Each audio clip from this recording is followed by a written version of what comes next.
Children's hospital hit as Russian missiles rained down on Kyiv. South Korea to pull plans to suspend striking doctors' licenses. Hungary's Orbán arrives in China on peace mission for Ukraine. Indian Prime Minister Modi makes first visit to ally Russia. Boeing to plead guilty to criminal fraud charge. World's oldest cave painting.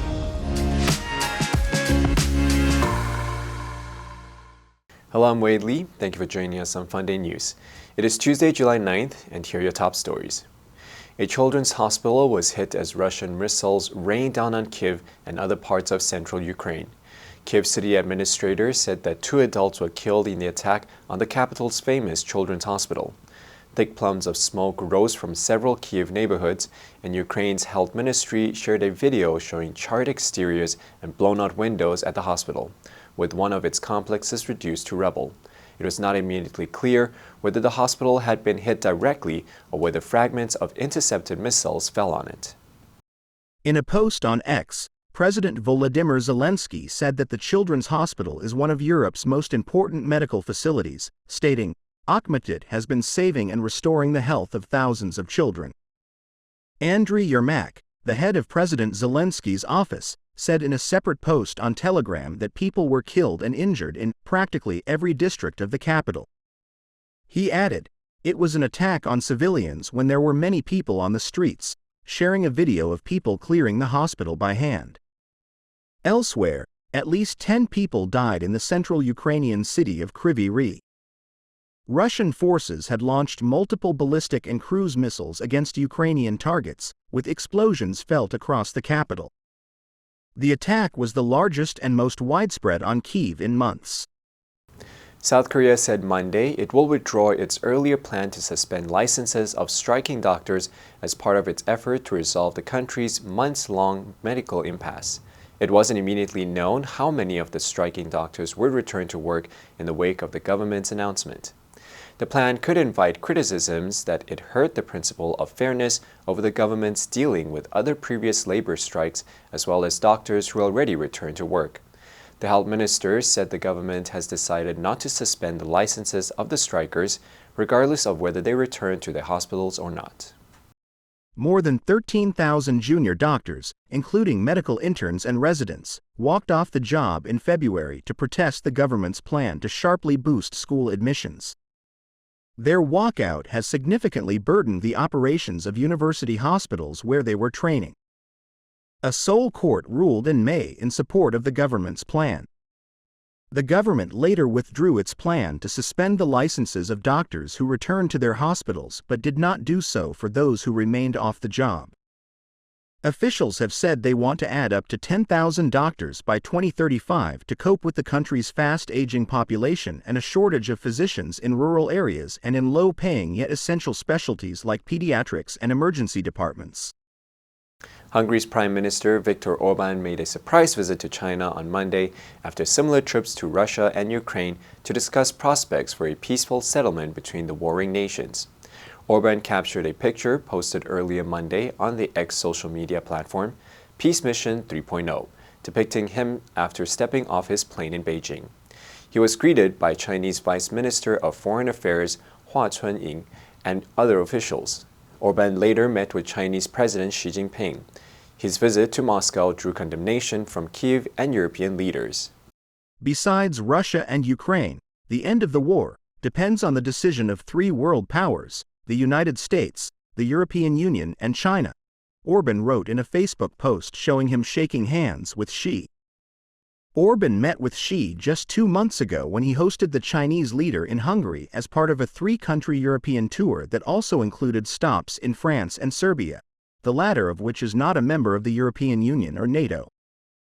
Under Orbán's leadership, Hungary has built substantial political and economic ties with China. The European nation hosts several Chinese electric vehicle battery facilities, and in December, it announced that Chinese EV manufacturing giant BYD will open its first European EV production factory in the south of the country.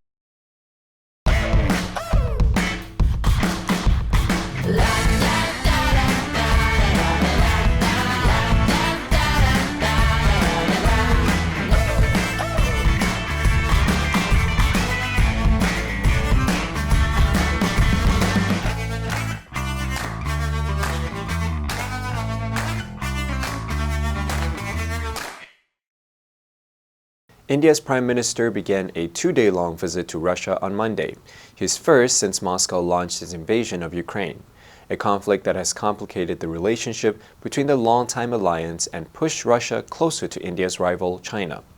Prime Minister Narendra Modi visits will include a meeting with President Vladimir Putin, whom he last met in Russia in 2019, in the Far East port of Vladivostok. The two leaders also met in person in September 2022 in Uzbekistan at a summit of the Shanghai Cooperation Organization bloc. Russia has maintained strong ties with India since the Cold War, and New Delhi's significance as a key trading partner for Moscow has grown since the Kremlin deployed troops into Ukraine in February 2022. Both China and India have become major buyers of Russian oil following sanctions imposed by the United States and its allies, which closed off most Western markets to Russian exports. Under Modi's leadership, India has refrained from condemning Russia's war in Ukraine while emphasizing the need for a peaceful settlement. However, the partnership between Moscow and New Delhi has become strained since Russia began developing closer ties with India's primary rival, China, amid the conflict in Ukraine. Notably, Modi chose not to attend the most recent summit of the Shanghai Cooperation Organization in Kazakhstan last week. The Justice Department said on Sunday that Boeing would plead guilty to a criminal fraud charge related to fatal 737 MAX crashes, following earlier allegations that the aerospace giant violated a 2021 settlement agreement shielding it from prosecution. As part of the deal, Boeing agreed to pay a $243.6 million fine and have an independent compliance monitor oversee its operations for 3 years during a probationary period. According to a court filing by U.S. prosecutor late Sunday, Boeing is also required to invest at least $455 million in compliance and safety programs. The plea deal requires the approval of a federal judge to take effect. Under the agreement, Boeing also agreed for the board of directors to meet with crash victims' family members. The plea deal forced Boeing to decide between a guilty plea and the attached terms or going to trial, at a time when the company was seeking to turn a corner in its manufacturing and safety crises, appoint a new CEO, and acquire its fuselage maker, Spirit AeroSystems. A guilty plea would brand Boeing as a felon and could complicate its ability to sell products to the U.S. government, given that about 32% of Boeing's nearly $78 billion in revenue last year came from its defense, space, and security unit. U.S. prosecutors informed victims' family members on June 30th that they planned to seek a guilty plea from Boeing, a move family attorneys criticized as a sweetheart deal. According to an international team of researchers, a cave painting in Indonesia is the oldest such artwork in the world, dating back at least 51,200 years. They also assert that its narrative scene also makes it the world's oldest known evidence of storytelling in art. Renard Johannes Boya, a co-author of the study published Wednesday in the journal Nature Wild, said, "It is unclear exactly what the painting depicts. It most likely shows 3 small human-bird hybrids surrounding a massive wild pig, which they were probably hunting.